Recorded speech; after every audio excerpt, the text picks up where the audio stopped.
absolutely wonderful. Sorry. I'm super excited that you're all here and that you have questions and experiences to share. Indeed, today I want to talk a little bit more about the two cognitive tools, the two tools of imagination that you looked at already, and then introduce, because we do have the time, the 4 additional tools that'll be coming your way in the weeks to come. Our entire teaching team is here, I believe, maybe minus Kelsey. So we're just going to do a quick wave, because in our second breakout room, I'm going to ask those folks to be in one of the rooms and just ask questions and share. So maybe I'll get a wave from Jenna MacArthur, who's in there. Laura Farley's here, I know, waving Laura. Andrea Alberti's here. Megan Sandham's here. And Lindsay Zabrowski's here. You haven't seen them all on video yet, but you will see them all eventually. So the first part of our day, because I know very well that one of the things that makes me better at my job is having a network.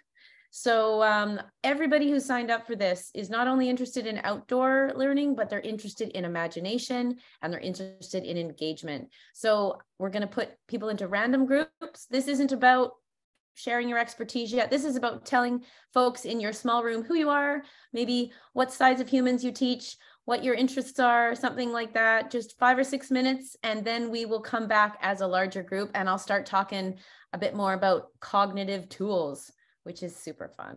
Okay, so maybe the small groups for 5 or 6 minutes just to introduce ourselves. Beautiful, here we go.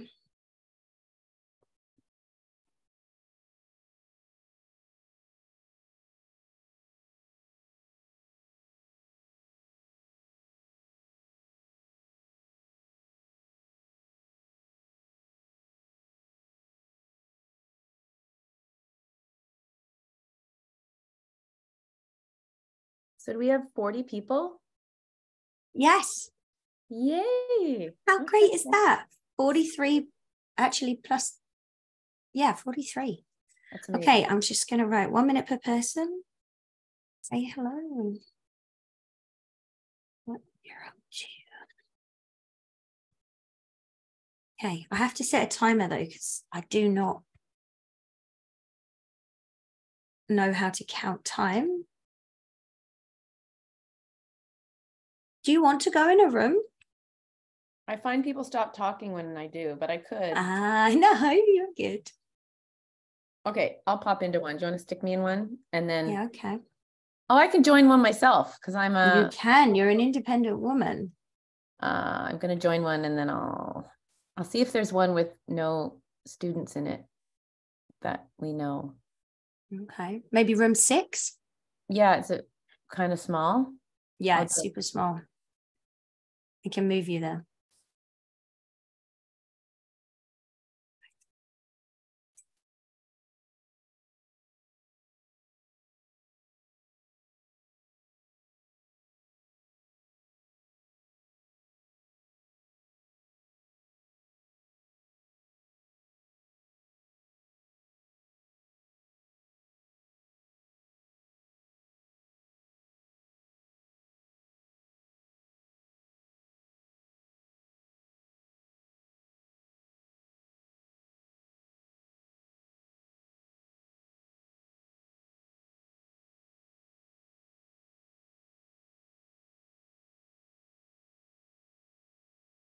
Hi, Marianne. Welcome. We're just, I'm going to pop you in a breakout group if you can, just to say hello. It's just the first one, just explaining, saying hi and who you are and why you're here. Okay. Thanks. Hi, Jen. Same for you. I'll send you out into the wilds, friendly wilds.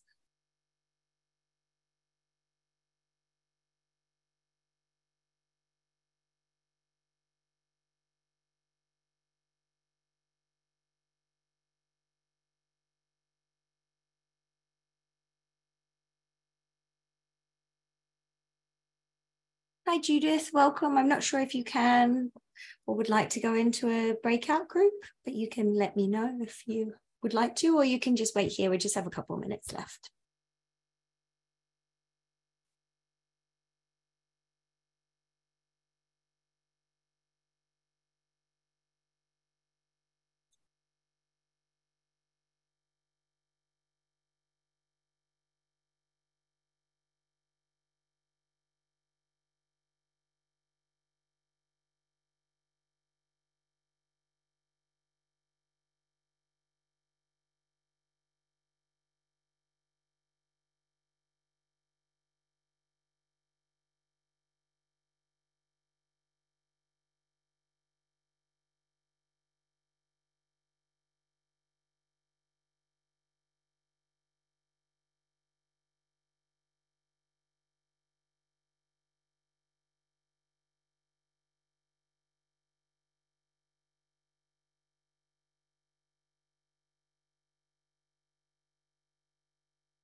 Hi, Tasha. Welcome.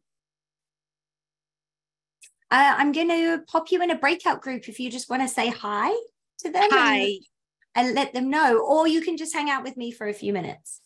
Either one. I've just been having problems. It kept kicking me out for some reason. Oh, I'm so sorry to hear that. That's okay. Where are you located? In Calgary. Okay, nice. And who do you teach? Grade 5, 6. It's a great age. Yeah, it is. It is. Because they're interested. They're more sort of open to, or the complex ideas, but they haven't yet decided that you're not cool. 100%. Yeah. 100%.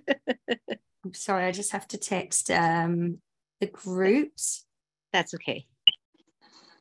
Just letting them know that the minute is up. I'm going to keep going. More people are coming in. Cordelia's homeschool, but you're wrapping up to go and teach in the fall. Okay. Educator extraordinaire, doing all of the things. Hi, Rosa. Welcome. We're just saying hi. People are in breakout groups. There will be another breakout group where we'll chat about some of the content coming up soon. Hi, Rosalie. Where are you located? Rosa, are you asking Rosa? Yeah, hi, Rosa. Oh, I'm located in, currently I'm living in Bonn in it's a Credits of the Mississauga or something. Okay, beautiful. Thank you for joining us. It's later there, huh? Thank you. Oh, okay.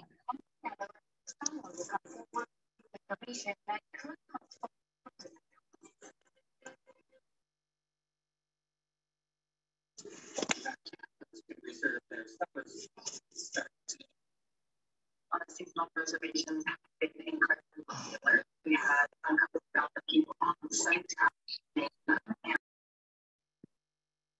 Sorry, Lorna, I've just muted you a little bit because there's a little bit of background noise happening. I think we've just got one more minute.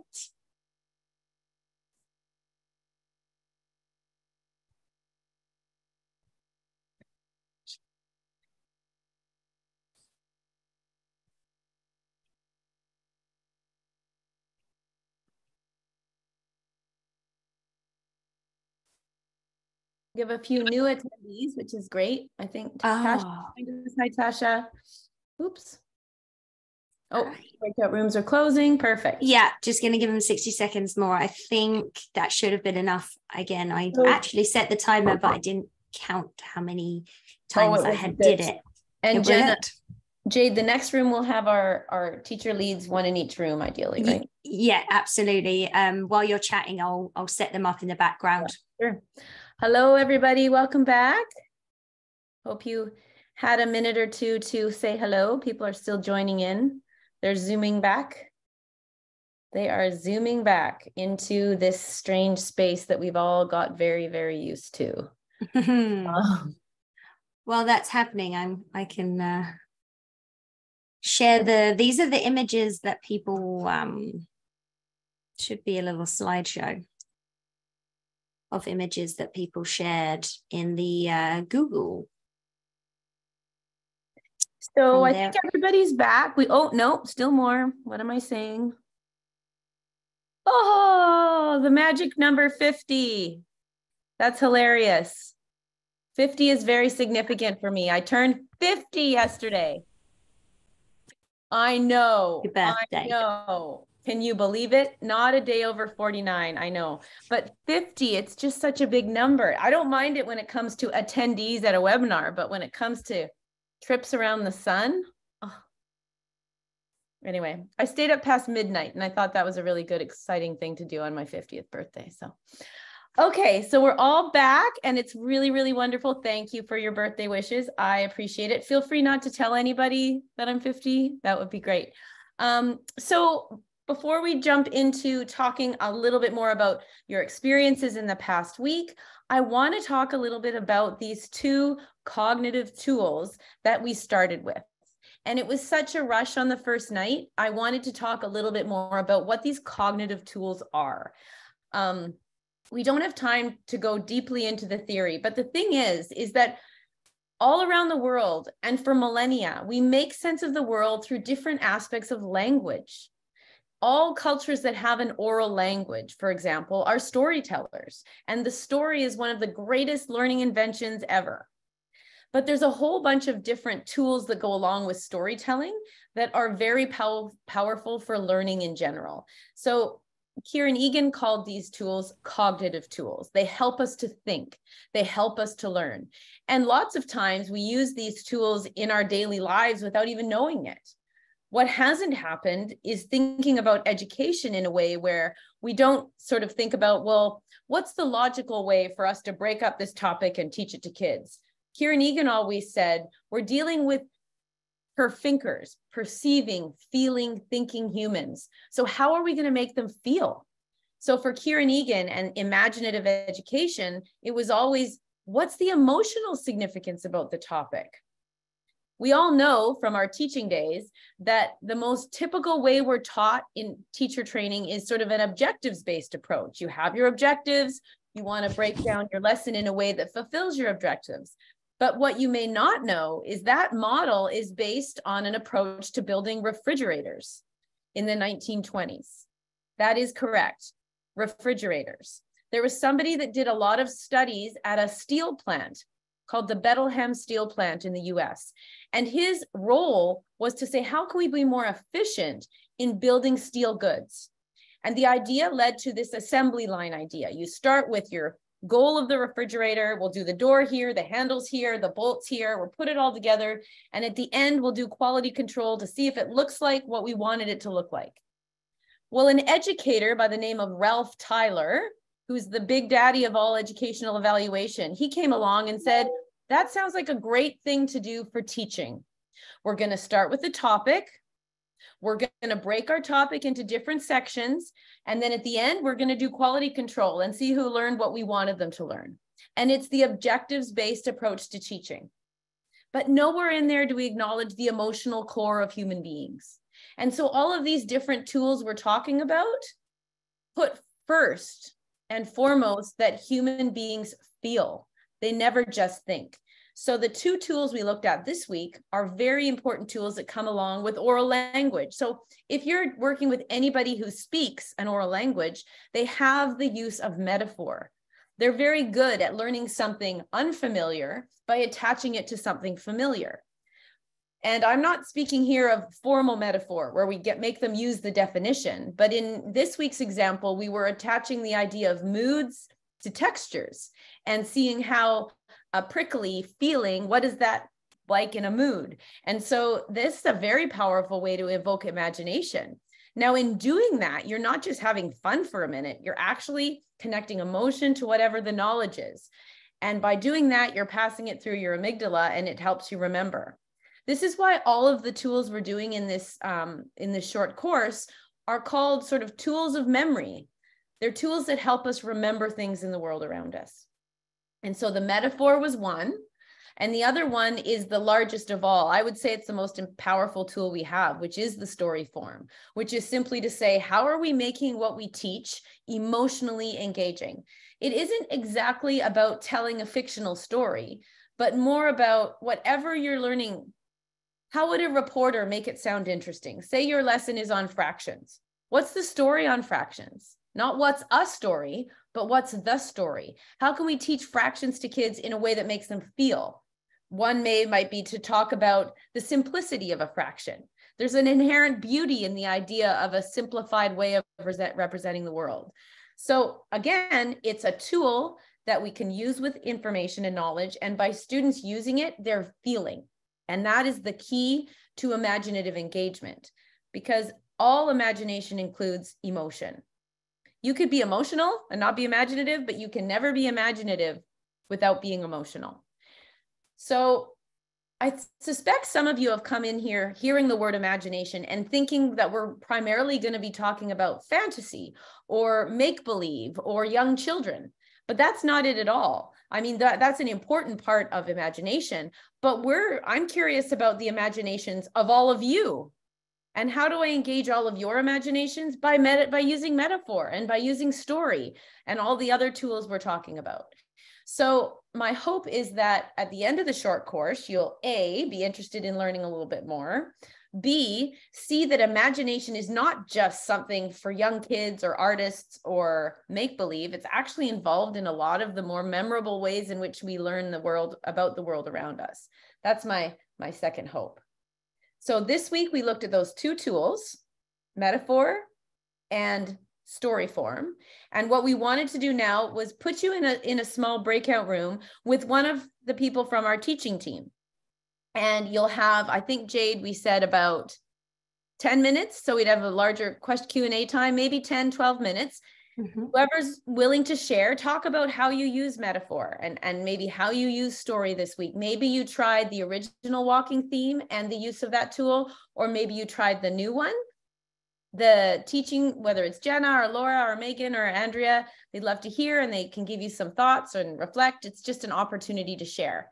Then we're going to come back and talk more about the tools that are coming up next in the series. Jade, did I forget anything or miss anything? No, I don't think so. I think that's wonderful. And look, hey, if you haven't had a chance to engage with the cognitive tools yet, this is just an opportunity just to, see how it's being used or spark that little bit of excitement to utilize it whenever it makes sense for you. So 100%. I just want to jump on that. This is not for people that know deeply about imaginative education as an approach to teaching. It's for people who are curious about how to up imaginative engagement in their teaching.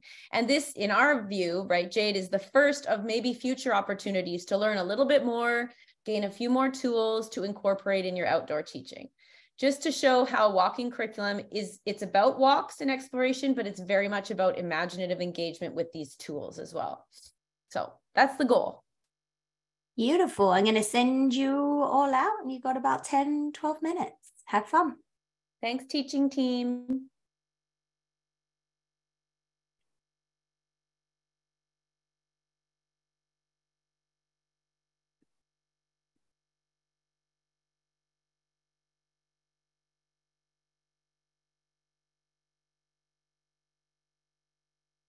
Am I the person for room 6? You are. Okay. I'm going. Am I?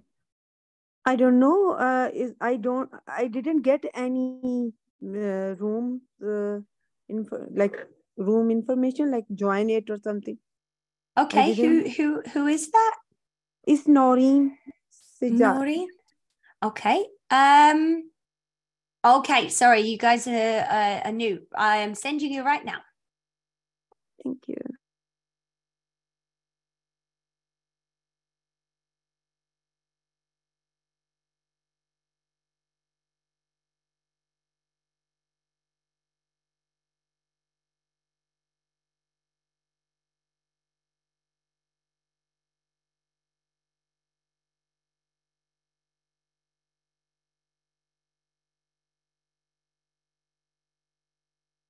Anyone staying here with me maybe can't unmute or connect in that way, we can share in the chat if we would like.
That's okay.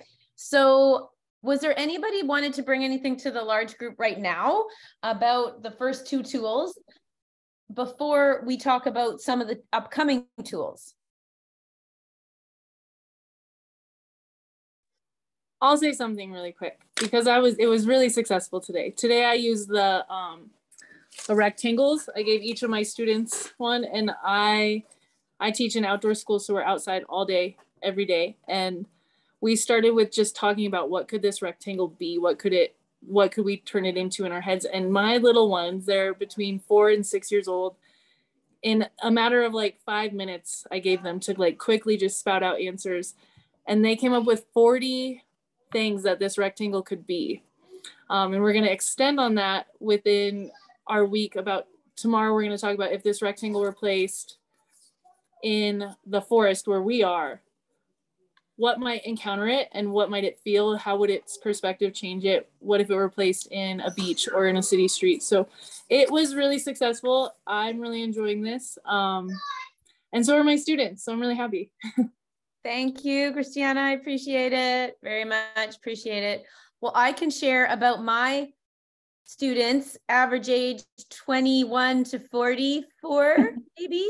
If you're learning about what curriculum is, you can really explore that by walking in a neighborhood and saying, how is my movement through this neighborhood like curriculum?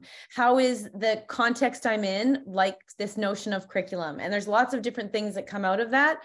Obviously, the idea that you download a curriculum, but when you start to think of curriculum as movement and curere, it changes things. So just to point to say that metaphors are good for all humans and all learning.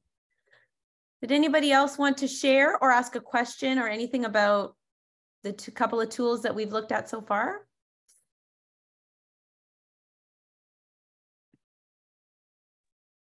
I'd like to say something really quick.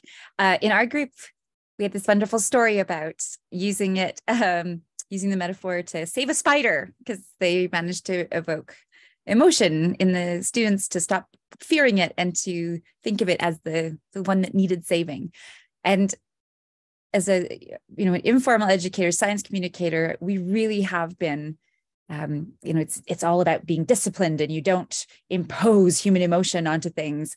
And it's really great to just ignore that stupid rule.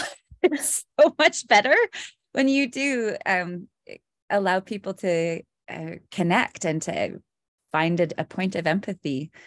It's not like anthropomorphizing is a really powerful tool. It's not a dirty word. And it's just such a tiny, simple story, and how effective that was. So I feel like, Jillian, it's been really refreshing to see that just embraced unapologetically. Unapologetically. Because I think, obviously, there's been a massive amount of learning in the world from this objective stance of science. We've learned great things. However, human beings are emotional beings. And David Koresh talked about the danger of the conception that we only think. Taking the heart out of learning is a dangerous process. So in this case, it's all about emotional engagement. It's all about feeling. And so thank you for sharing that. I love to hear that. Yay. Yeah. I think it's also an amazing way to embrace Indigenous perspectives, the animism of things. And I had to shift away from the fact that I studied geology and that was the scientific definition is the study of non-living things. And then I was out with a Chouette friend who started talking about the stories of the rocks of the beach that we were in and how they were the repository of memory of Earth, and what stories they can tell about their travels and about the landscapes they've been through and the things they've picked up, and and we sat there and we talked to the rocks for like an hour, and I was just like, oh my gosh, this place is never going to be the same again. Every stone, I mean, my office is mostly rocks now. And I think I was always that kid that was bringing rocks home in my pocket and putting them through the washing machine and upsetting my mum.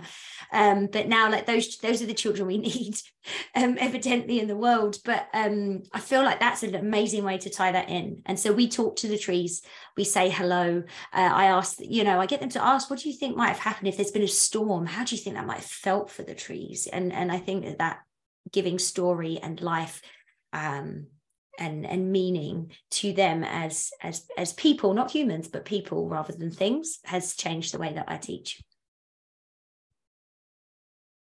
Thank you, Jade. That means a lot. This is the best place on earth right now, right here in this space with you guys. So thank you. Do you read in? Yeah, you read. Yes, the actual materials.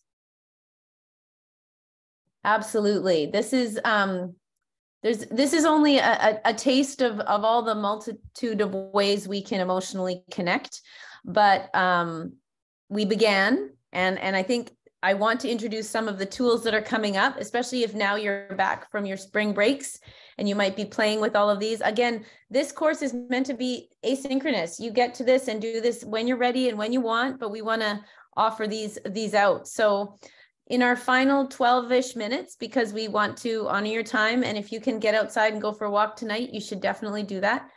I wanted to introduce very quickly some of the tools we're going to be looking at in the next few weeks, and also talk about the self-study, and also plant a few seeds for our next session in 2 weeks' time. So some of the tools coming up, one is huge. One is change of context. One of the most emotionally engaging things we can do is make the familiar unfamiliar. And that is to invite students to investigate the world a different way, change the context for learning. Whether my adult students are not just learning about curriculum, but they are actually curriculum scholars, or whether your students are detectives when they're outside, changing the context for learning is a very powerful way in which humans all over the planet for millennia have found a way of making knowledge more memorable, because you're encountering the knowledge a different way.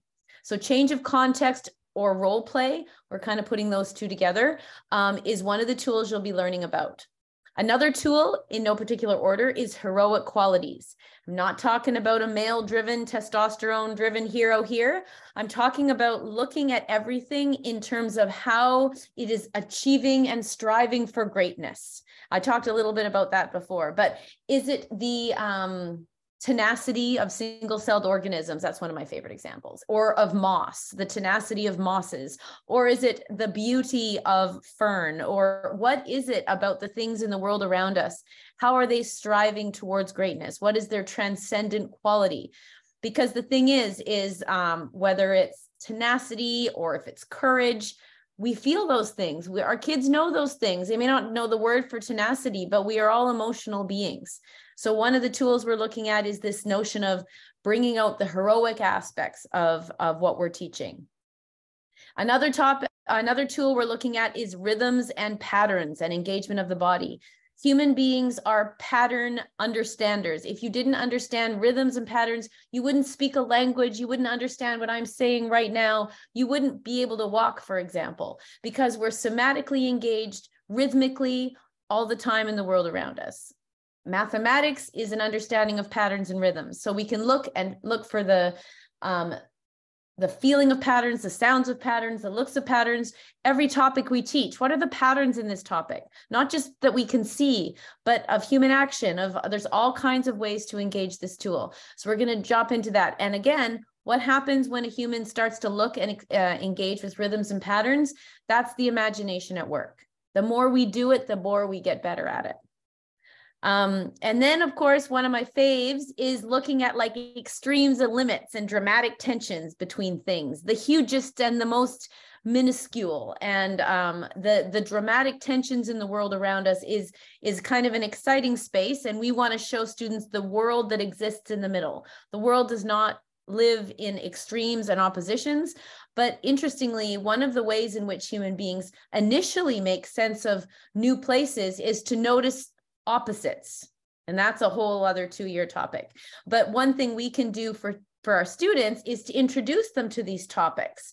Like, I don't know, there's bright and dark, or tiny or huge, or powerful, powerless. There's all these oppositions that we might explore. And suddenly the knowledge becomes a little bit more emotionally engaging. Anything you read in the newspaper, if you pick up an article, there will be some opposition at play in that article, because you can say you don't like drama, but everybody loves drama. Everybody does. We do. It's just a human thing. So there's that dramatic tension, and that's an additional tool we're going to look at over the next few weeks. So the pattern for our weeks is that for this week, you're going to be getting an email that says, hey, good morning, and here's your tool, and here's your video, and here's either the new walk tool or the original walk tool, one or the other. And then you get, 2 days later, you'll get another one. But week 3 is very exciting. It's a self-study week. So during week 3, we are asking that you, if you can, take a few minutes each day. I know you're thinking, I don't get 5 minutes for myself, but if you could possibly take a few minutes for yourself, we're not now thinking about how am I going to use this tool with my students. Now we're going to use the same tools, metaphor, binary oppositions, all those tools. We're going to ask you to kind of consider what you understand about the natural world, how you feel about outdoor teaching, what you think is important for the future of education. These tools are not just for your students, they're for all of us. So as an educator, what are you feeling, and what do you not understand, and what do you want to understand more? And let's use these same tools on ourselves. So it's a self-study week. And if you want to write things down, you can. If you want to just dwell in the moment outdoors, that is also possible. Our next session live, I hope that you have a chance to even look at one of the self-study questions, and we want to dig into that a little bit. 5 minutes to spare. Comments, questions, abuse. Sorry, I always say that because the late Kieran Egan used to always say that. He used to say comments, questions, abuse. So.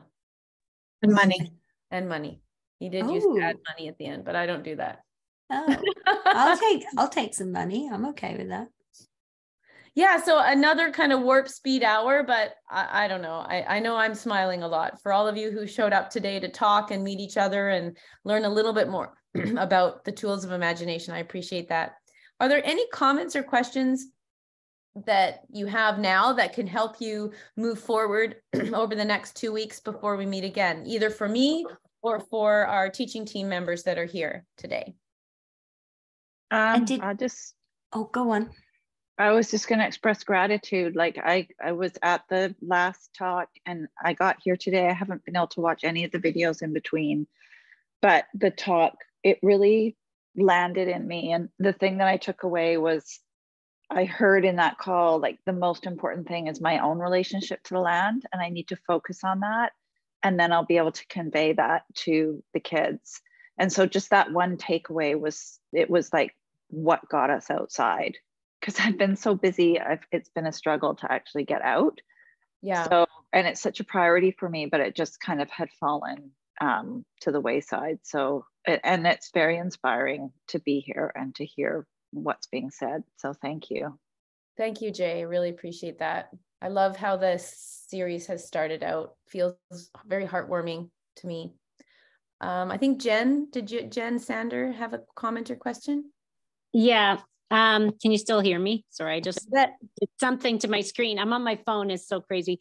My big thing is, I guess I was curious if anyone here has ever engaged a whole school in sort of a walking curriculum challenge that got everybody out at some point so that people could start to appreciate it, because I've been providing lots of opportunities and things like, we did a tree study in the fall where we put codes on the trees and I had the kids create music to go with each tree, and there was information on slides about what kind of tree it was, just to get people to go for a detective thing. But has anybody challenged like their whole school in a way that didn't feel like it was like pulling teeth, that really had the benefit of everyone feeling like, wow, we did this thing together? And has anybody found an imaginative way to do that? Ooh, that is a great question. I don't know if anyone, I see a comment about using buddy classes. Oh, Sarah has something to add here. If you don't mind, yeah. So I'm coming at it I'm not a teacher of curriculum. I'm coming at it as a theater residency artist. So I've done a whole school where we went out and explored, every class with me explored a naturalized area, and we all had different stories that were found. And then my process takes them into creating original theater pieces out of that. Some are really abstract. A lot of them are story-based. Right. It was the art process, the self-expression process that really got everybody very excited, and that the camaraderie of building a show together, whether it's visual arts or dramatic, it really, for me, and that's what the feedback from the staff was, that it was, that was probably what got them jazzed, because there was this big, exciting celebration of their expression. Oh, nice. I love that.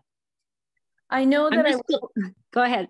I know that on that topic of the whole school, I know that it's really important that you have your support of your principal or your vice principal. And in the case I'm about to share, it was the principal that wanted to have all of the parent teacher meetings. It was during COVID, outdoors and walking based activities with students. And I loved it. I have to follow up with her to know. And they did a get to know you parent night, which was a school-wide walk, which to me sounds fantastically unique and different. So I think maybe we should make note of this, Jade, as a possible future topic that we could come together and look at a little bit more thoroughly, because we're pressed for time. Christiana? Just to touch on that, next week, we're doing, for the Great American Cleanup here in the US, different waterfronts. Sorry, my kids are loud and I'm distracted. They adopt different waterways and different creeks and systems throughout cities. So I serve on a board here in my city also, and I sent an invite to my school from my board hat. I put my board hat on and I sent a formal invite. We would love to invite the whole school to come join us for this cleanup. And then I went back to school, put my school teacher hat on, and invited the whole school that way. And what I found is I love art. That's a great way. Just like you said, any engagement with art outside gets people out there. Also incentives, human connection. If you give them incentives of human connection, like we can do this, we can, afterwards, we're going to have a party to celebrate how we connected to the earth today. Just human connection and art. I agree with those things. Thank you so much for sharing. Appreciate that. I think it's a good question, Jen. I also don't think it's easy. It's very complicated. And one of the reasons there's a self-study in this is because the walking curriculum, if you just go for walks, it's too easy. There's no challenge to your beliefs and your values.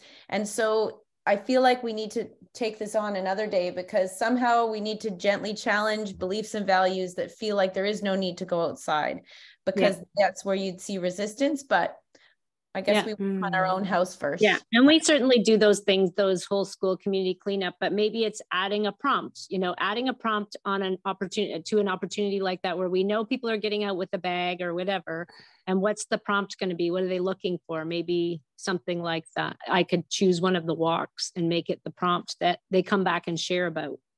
Well, one word of gratitude or something, and make one whole piece where every word gets put on a white sheet or something. Or even mapping the community, and they each have each class has a spot they have to stop and connect to and draw a picture of, or something like that. What it looked like before we picked up, what it looks like after, or just how we want it to look, maybe something like that. Well, I can share that over the last 8 years, I've worked with thousands and thousands of educators. If you think of the schools, full schools and all the different things, and nobody's ever said to my face that they didn't like going out for their walk. They all loved it. Yeah. So it's not a nasty opportunity. Anyway, I'm aware it's after 5 o'clock, and we want to stick to that, because you've all signed up to be here for an hour, but 2 weeks time, we are coming back. And like I said, lots happening between now and then. If you don't get a chance to do any of the activities or do the self-study, but you want to come next in our next live webinar, please come. Always welcome. And we can continue the conversation. Jade, is there anything else you want to do at this point?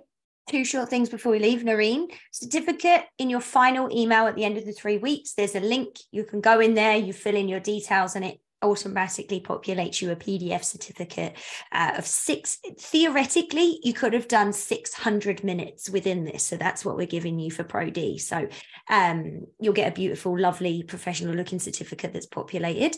The second thing, this is super random. I'm going to see whether we can do this. I don't think it will work really well with Zoom, but my Nova Scotian friend taught me this thing where when someone's cooked them a beautiful dinner, they hum for the chef. I don't know if anyone's ever done this. And I would love to hum for Gillian and Jenna and Lindsay and Andrea gosh, who else is here? Laura and Lindsay. Laura Farley and Lindsay Zabrowski. Megan. Yes. And Megan Sandham. So for all of the work you put into creating this. So if can everyone unmute just for a second? And I'm going to say 3, 2, 1, and we just hum as loudly as we can until it finishes. And it's just a hum of appreciation and gratitude. So unmute everyone. I'll give you a second. And we're going to hum for the chefs. I mean, of this. 3, 2, 1. For you.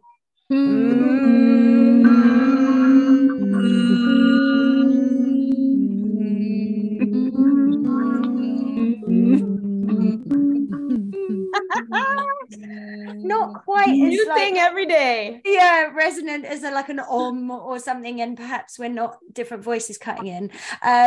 But yes, I encourage you to hum. I've got my kids humming for slugs because you can make them do weird shapes, and then we hum whenever someone does something cool now. So you guys are incredible. Thank you for joining us. We'll see you at the next one. Any questions, any funny links, send it to me. It's my fault.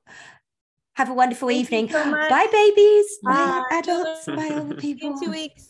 Hi, Sherry. Hi. Thank you. Oh, wonderful, Jennifer. Great feelings, everyone. Goodbye.